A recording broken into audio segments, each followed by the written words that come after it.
You can't walk more than 100 feet in Burlington without seeing at least one car, one bike, or some means of transportation. There are millions of cars in the United States alone, and millions across the world as well. But what distinguishes one car from another? Now, some people may say it's the size, some may say the shape, some may say the color, but most people say it's the logo and the badge on the back that tells you exactly what year model and what model car is. But say two people have the exact same car, then what? What distinguishes your car from the other car? And that's the point of this TED Talk today. What distinguishes two cars from another? See, I do this thing once in a while when it's really nice outside. I like to walk home from school. It's about 2.5 miles and it's a hike, but in the perfect weather, in like a nice spring day or summer day when it's 70 degrees outside and the weather is just perfect, birds chirping, I like to walk. And there's a reason to my madness. I like to play this little game. I walk on the road, I walk by a major road, Cambridge Street, and I look on the road to see what car appears the most. So what car is the most popular per se. Now I don't have a name for this, it's probably gonna be the car game or something dumb like that, but I did this about 3 months ago when I started preparing for this TED Talk, and the car that popped up first was this. It's a 2002 Honda Accord 4-door in green. Now not all the cars were green, but they were black and green and red. Those were the three main colors. Now out of that I saw about 12 of these. And one thing struck me when I looked at these cars.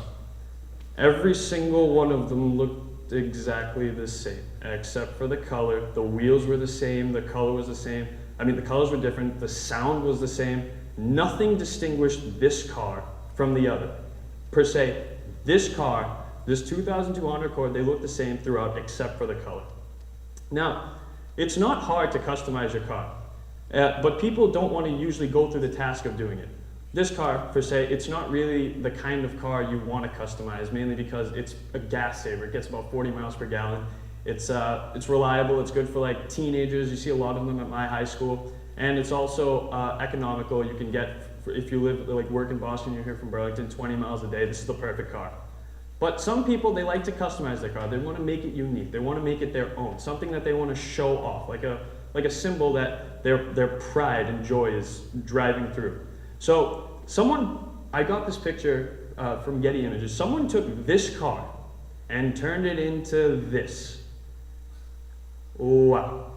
That's something I probably wouldn't drive because this isn't my taste, but still, it's more remarkable to look at. It's the same car. What they did though is that they cut the pillar between the two doors on each side, and they can join them by taking one door and putting it like this. Then they proceeded to slap on this ridiculous body kit, which I would never put on a car, but it's this person's car, so I'm not going to judge their taste. And they put on some wheels, and it looks like they upgraded the brakes as well. This, if I saw this on the road, I wouldn't like it, but still, it's someone's pride and joy. Someone dropped $3,000 on this car to make it their own, and it really pays off. This car probably upped the value from a $2,000 car, which I can get on eBay, to about a $6,000 car because of all the modifications done to it. Now, you see a lot of this nowadays in the United States. There's this market, which is known as the tuner car market. These people in the tuner car market like to take very ordinary Japanese cars and upgrade them like this. They slap the body kits, they put on these wheels to make it look extravagant, put on those neon headlights that annoy you when you're driving in your rear view mirror, and then they put this carbon fiber bonnet on it.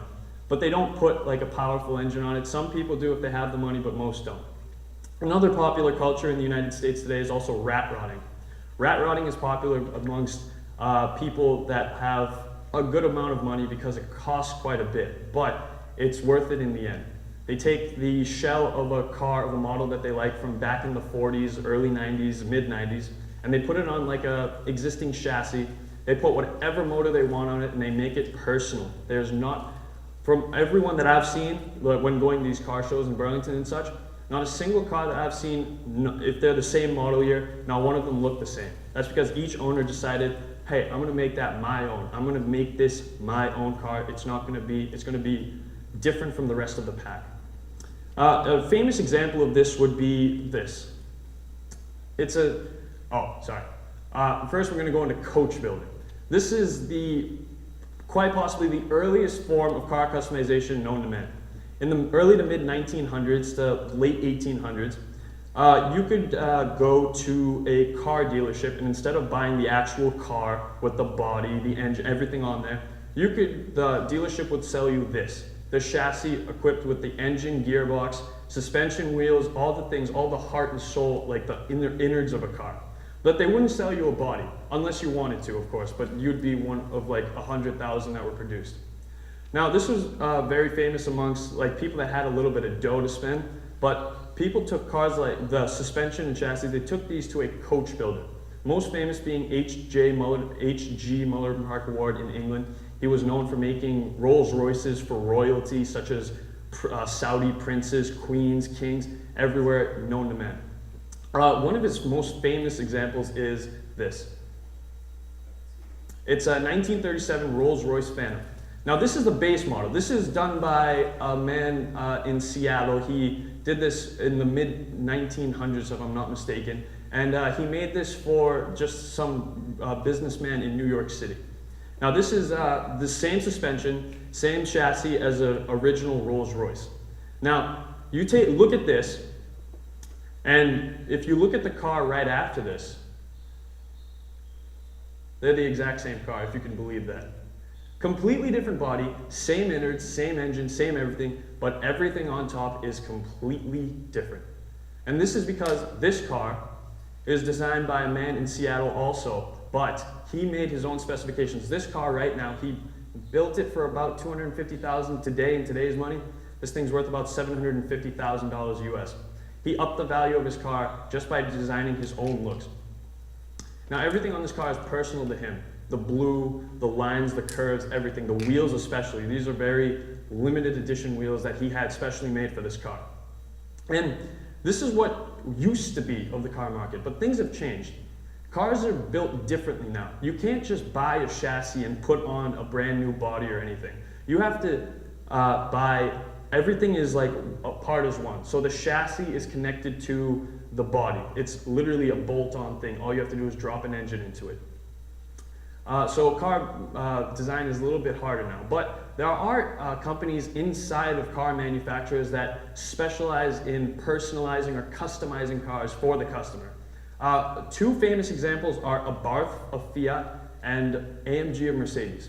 The first, Abarth, is it's a famous known company. It's major in Italy. They're good with Fiats and Italian sports cars. Their most reputable is Fiat, of course, because in the early to mid 1900s, 1960s, they produced this. This is the base model. This was not by Abarth, just to be clear. This is the base model Fiat 750. Not a generally attractive car, if I may say so. I wouldn't drive this even if you gave it to me for free. But this is an economical car, you know. It's yeah. Okay. Next picture. Now this is the exact same car. Some genius at Fiat thought it'd be wicked smart to just keep the engine cover open like this. There was a problem with the previous car.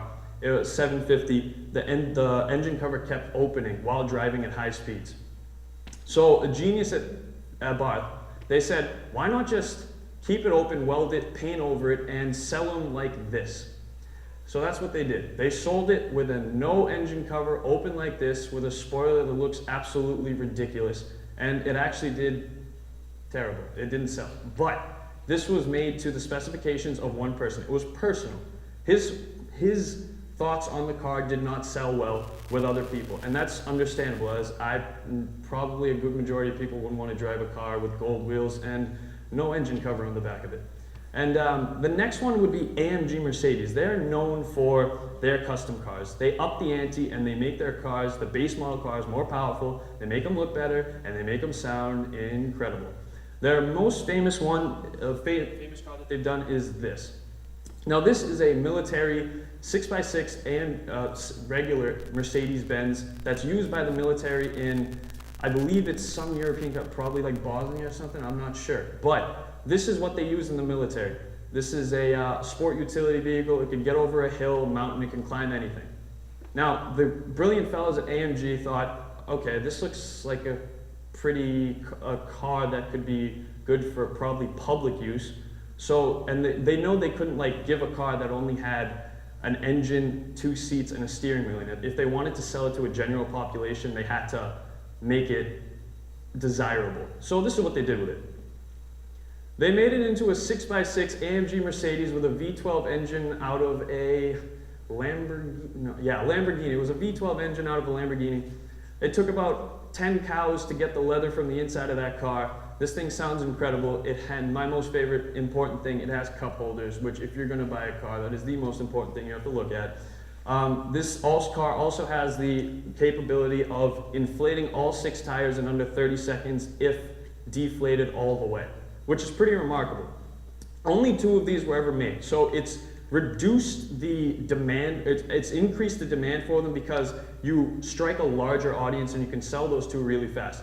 And the market price on this is very expensive. I don't know the exact number, but I probably won't be sitting in one anytime soon. And this is just a few examples of some famous car manufacturers and what they have done to personalize a car to their criteria and sell it to a general market. Now, this doesn't seem like something you could, like a teenager or a person that's working from 9 to 5, that they can afford usually. Probably like 95% of the people watching this video won't be able to afford those cars. But there are simple things you can do to make your car personal to yourself. My personal favorite is the bumper sticker. Now, my mom, she's in India, unfortunately, celebrating my grandma's 85th birthday. And while she's gone, she gave me her car. Well, she didn't actually give it to me. I begged her while she was on her plane ride, and she agreed finally. So what I did is, she had her keys too. Her key, and she had like a bunch of her personal items attached to it. She had like a bunch of DSW shoe coupon cards or whatever attached to it. She had like Shaws and all the things that she needed to like get through the day. But I didn't need that. I made the car for 3 months at least my own. First thing I did is I attached a Mountain Dew keychain, which represents me because I'm an addict to Mountain Dew, and my DECA badge, which represents that I'm in DECA too. And to the car, I mean, I couldn't do anything because it's my mom's car, but still, I ordered fuzzy dice. It's probably going to come in next week, and it's going to be in my minivan, so I'm going to have fuzzy dice, and that's going to set me apart from everyone else who has a minivan. Saying, so if I was in like I was in a car rental place and I was like, oh yeah, can you pick up my car? It's the one with the fuzzy dice in the window. There's something that represents me, that I can distinguish my car from another person that if they had the exact same car. Yeah, this is an example. I'm a very religious person. I put like my mom had a rosary of her own on the rear view visor, but that's not mine. That didn't represent me. So I took hers out and I put mine in. And it's just the little things. It's the little things that make your car your own. And I think that everyone should just attempt to make their car their own, because a car, in my opinion, is like a blank canvas. You have the ability to make it your own, personalize it, add color, do whatever, but make it your own. And let's just end this gross, blasphemous disease in the world where people like cars like this. No one wants to have a car that looks like the rest. We want to have cars that are different from the pack. Thank you.